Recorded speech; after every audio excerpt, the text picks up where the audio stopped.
Kalau yang standar tadi, berapa pahalanya? 10. Infak paling minimal 700.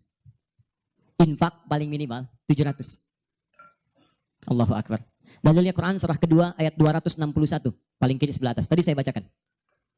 Mathalul ladzina yunfiquna amwalahum fi sabilillah kamathali habbatin ambatat sab'a sanabil fi kulli sumbulatin mi'atu habba. Wallahu yudha'ifu liman yasha' wallahu wasi'un 'alim. Perumpamaan orang infak di jalan Allah. Infak itu, ini yang perlu saya luruskan. Tidak harus menggunakan uang. Infak itu pemberian bersifat materi. Makanan itu infak. Pakaian itu infak. Buah-buahan itu infak. Silahkan berbagi. Walaupun gak ada uang, bisa kita gunakan dengan yang lain. Cek, kalau antum main ke Eropa, ada rezeki main misalnya. Main ke Auckland, ke New Zealand. Ya, di situ ada donation itu bukan cuma dengan uang. Food, kadang mereka kasih dengan makanan. Ada yang nyimpen ciki, kotaknya di situ. Di kotak infak itu, kotak dalamnya ada ciki, ada beras, dan macam-macam. Sampingnya ada yang uang. Cuman mesti dilihat dulu bagaimana bentuk kotaknya. Ya, kalau kotaknya belahan kecil, itu pasti uang. Bukan beras. Oh, ini beras nih. Dibuka dulu karungnya, diginikan. Tidak, bukan. Silakan bebas. Ya, dan itu nilainya tinggi. Kadang-kadang antum lupa di majelis ilmu ada snacknya. Walaupun cuma kurma dapat 2, bagi 1 dengan teman. Air misalnya tidak harus semua oleh antum. Bagi, begitu antum bagi langsung dituliskan 700 kali lipat paling minimal.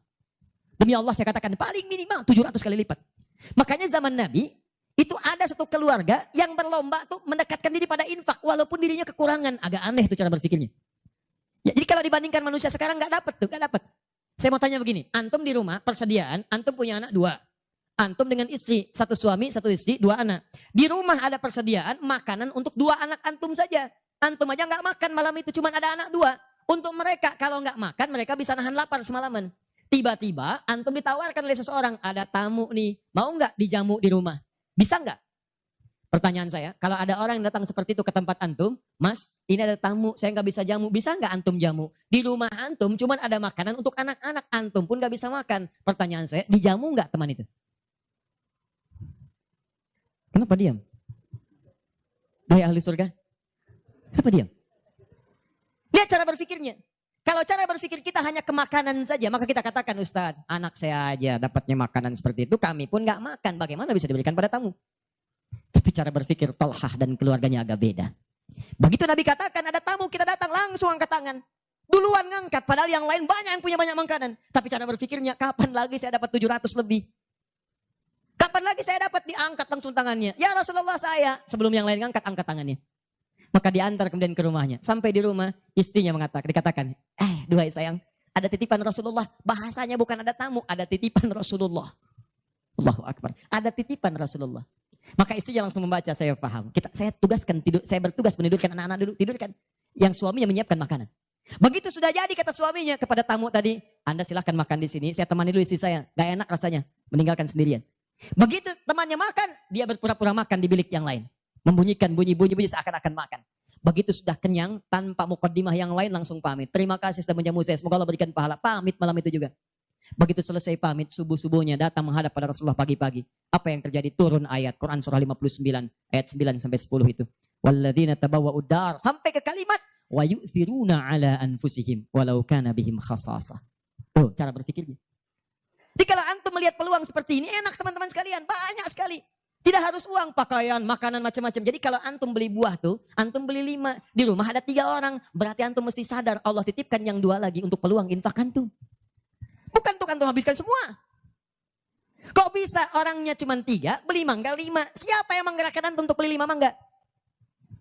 Orang cuma 3. Berarti yang 2 lagi, itu Allah gerakkan untuk mendapatkan pahala. Ada peluang di situ. Lu kepada siapa ya Rasulullah saya berikan? Kepada siapa ya Allah saya infakkan? Ini yang sering keliru. Kata Allah langsung turun. Fi sabilillah. Yang utama itu 5 dulu. 5. Kalau Anda temukan 5 ini, dia peluang infaknya sangat tinggi untuk diberikan. Siapa mereka ini? Ada di Quran surah kedua ayat 215. Paling kanan sebelah bawah. Yas'alunaka madza yunfikun. Mereka bertanya pada Muhammad SAW. Ya, awas, apa yang harus kami infakkan? Pada siapa?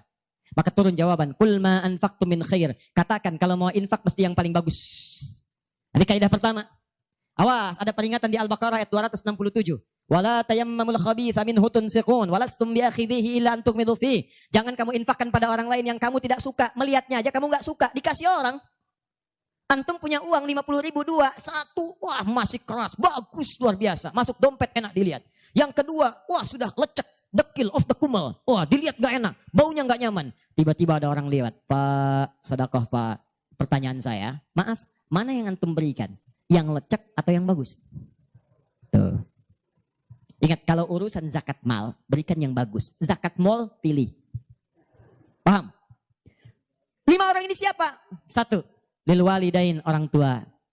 Ini orang tua ini gak pernah minta, jarang sekali. Cuman kita yang mesti paham.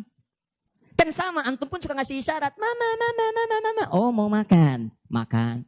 Mama, mama, mama, mama. Boneka, boneka. Antum setelah dewasa mesti paham. Kadang-kadang orang tua tuh gak minta. Gak pengen nyusahin anaknya. Padahal orang tua udah susah. Melahirkan susah, mengandung juga susah. Merawat susah, menyusui susah. Sudah dewasa pun antum masih susahin juga. Kapan antum berbaktinya? Kadang-kadang cuma nanya, nelpon apa kabar. Padahal di rumahnya itu Masya Allah lagi kurang beras. Beras kurang, rezeki belum dibayar. Kirimkan, sebelum diminta kirimkan. Itu begitu antum kirimkan, demi Allah saya katakan. Di hadis Al-Bukhari, di kitab Al-Adabul Mufrad, bukan cuma mendapatkan lipatan pahala kalikan 700 lebih. Tapi ridha Allah turun ke tempat antum pada saat itu. Kalau sudah turun, semua doa yang antum mintakan minimal akan dijawab pada saat itu. Itu rahasianya. Kalau dengan urusan orang tua itu udah gak usah mikir. Begitu mengatakan, nah gini-gini, tenang aja mah. Walaupun gak ada, katakan, insya Allah mah selesai. Insya Allah, berusaha antum. Begitu antum dapatkan seperti orang tua mengusahakan untuk antum dulu, maka pahala dilipat gandakan, ridho turun seketika. Kejar. Wal aqrabin, kerabat terdekat. Kerabat dibagi 2. Ada yang tempatnya jauh tapi hubungannya dekat. Punya saudara sekandung, tinggalnya di Palembang, antum di Semarang. Ayo kirimkan. Anak bibi nggak bisa nih pendidikannya, bantu. Antum ada, bantu. Nilainya tinggi. Jangan dikira ringan. Nih bagian kedua nanti kalau saya terangkan banyak nih. Tenang aja, kita masih sampai subuh. Bagian kedua. Saya ikutin deh. Antum jual saya beli. Ya, cuman saya beli sampai 9:30. Paham? Ayo akrabin. Yang kedua itu maaf. Golongan kedua akrabin bisa tetangga. Orang yang tidak ada hubungan famili secara mahram cuma tetangga antum. Tapi kalau yang kedua ini, Allahu Akbar, indahnya Al-Quran. Cek oleh antum, silahkan cek. Walaupun beda agama, itu tetap ada peluang infak. Gak ada ketentuan ini kecuali di Quran. Gak ada aturan ini kecuali di hadis. Buka Quran surah ke-31 ayat 15 paling kiri sebelah atas. Ada anak muslim, orang tua belum Islam, belum dapat hidayah. Kata Allah, urusan untuk ibadah pisahkan. Orang tua jangan paksa, doakan dia, silahkan dakwahi. Tapi urusan dunia, wasahibhuma fid dunya ma'rufa. Wa in jahadaka ala an tusyrika bima laysa laka bihi ilmun fala tuti'huma. Urusan ibadah masing-masing, kalau diajak-ajak enggak usah ditaati, tolak dengan cara yang lembut. Lembut. Tapi kalau urusan dunia, bagi. Antum muslim, orang tua belum Islam, antum punya kelebihan. Uang agak banyak, melimpah, makanan ada, bagi. Kata Allah, jangan lihat kemudian kepercayaannya karena dia belum muslim. Bagi.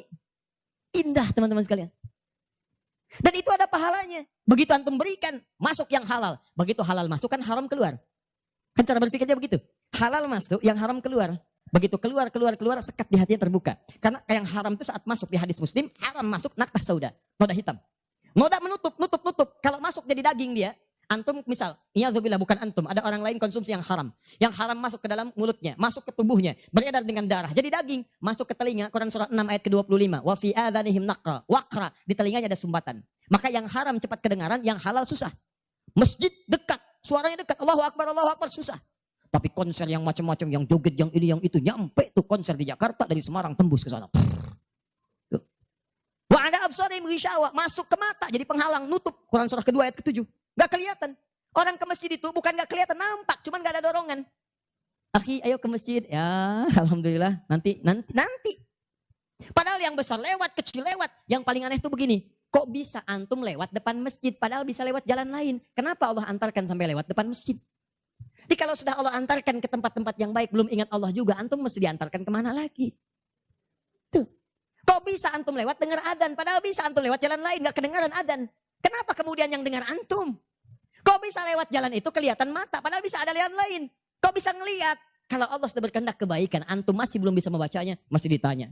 Itu pasti ada maksiat masuk. Caranya keluarkan. Kalau yang haram masuk, masukkan yang halal. Maka yang haram akan dihancurkan. Hancur. Kemudian muncul yang halalnya. Kalau halal sudah masuk, maka hati itu akan mudah untuk mendekat kepada Allah. Doakan.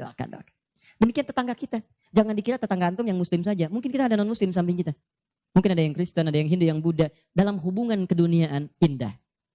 Silahkan berbagi. Apa antum gak pernah dengar hadis Nabi? Siapa yang masak makanan, baunya sampai ke tetangganya, maka bagilah dia walaupun cuma kuahnya. Tapi maksudnya bukan daging yang antum makan, kuahnya antum bagi. Bukan. Tidak. Maksud hadis itu walaupun cuma masak kuah, bagi juga supaya dia tidak negatif thinking, tidak salah paham. Antum gak ada ayam, adanya singkong, cuman dimasak bumbu opor. Bumbunya opor, tapi dagingnya singkong. Dimasak gak antum bagi, tetangga bilang, oh masak opor enak nih, padahal singkong. Dibagi walaupun cuma kuahnya. Tapi pertanyaan saya, apakah hadis itu mengatakan kalau tetangga Anda muslim saja? Tidak. Never. Walaupun dia non muslim, masak. Bagikan sebelum dia menghirup baunya, ketuk pintunya. Begitu diketuk dia keluar. Ada apa Pak? Ini ada makanan walaupun sedikit, mudah-mudahan bisa bermanfaat. Bapak baik sekali, terima kasih. Bukan baik, Allah yang memerintahkan saya untuk berbagi. Dan saat itulah kalimat Allah mengalir di hati yang paling bening, menghunjam ke jiwanya. Masuk jadi hidayah. Masya Allah, besok-besok dia ketuk pintu kan. Assalamualaikum, udah bisa assalamualaikum tuh. Sebelumnya tidak. Begitu dibuka sambil mengembalikan yang kemarin. Ya, panci yang kemarin dikembalikan. Pak ini, apakah Allah sudah memerintahkan berbagi lagi hari ini? Oh. Lumayan. Nggak ada aturan kalau bukan non muslim jangan bagi. Nggak ada, indah dalam Islam itu. Jadi walaupun Anda kasih ke yang non muslim, pahala dituliskan. Jadi jangan pilih-pilih kalau urusan dunia. Anda masak. Di samping Islam, sampingnya lagi Kristen, sampingnya lagi kemudian Muslim, non-Muslim. Bagi yang Muslimnya, yang non-Muslim tidak. Begitu dia ngelihat kelewatan dipanggil Anda. Pak, kayaknya enak makanannya ya. Memang enak Bu, cuman sayang ibu kafir. Oh, gak begitu. Gak ada. Jadi bagi teman-teman, silahkan. Dan pahalanya ada, indah. Cuman di kita tuh, coba lihat aturan antum bang aja deh. Kita fikirnya kumpulin lagi. Bab tumbuhan, sekarang kan lagi musim rambutan ya. Rambutan. Tuh, antum di pekarangan ada rambutan, tumbuh. Pohon rambutan, pekarangan antum. Cuman sayang buahnya ke tetangga antum. Terus ke sini. Maka dalam kaidah fikih disebutkan hakun musytarak. Ini hak bersama antara antum dengan tetangga. Kenapa? Karena antum keluar rumah kelihatan cuman pohonnya. Dia keluar rumah kelihatan buahnya. Dan yang paling menarik, dia udah lihat buah, daunnya jatuh ke bawah. Dan kadang buah jatuh ke sini, membuat dia kesulitan. Awas, jangan sampai dia cuma ketiban sampahnya saja. Antum kedapatan buahnya. Naik ke pohon rambutan. Gak boleh. Apa yang harus antum lakukan? Datangi dia, ketuk rumahnya. Sampaikan, Pak, maaf saya cuma mau ngasih tahu. Itu ada pohon rambutan. Iya, saya juga tahu. Punya Bapak kan? Bukan, itu memang pohon saya. Cuma buahnya merambat ke tempat Bapak.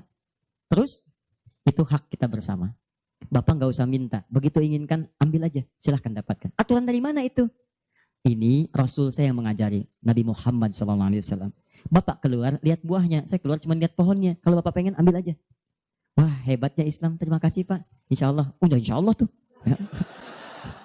Nanti saya ambil. Udah, pergi tuh. Ambilin. Dan kita senang lihat ya. Begitu diambil, pahala. Setiap satu buah, 700 pahala. Setiap satu buah, 700. Masya Allah. Luar biasa. Dan dia kan gak paham fikih. Belum masuk Islam. Besoknya ayam antum main ke tempat dia, ayam.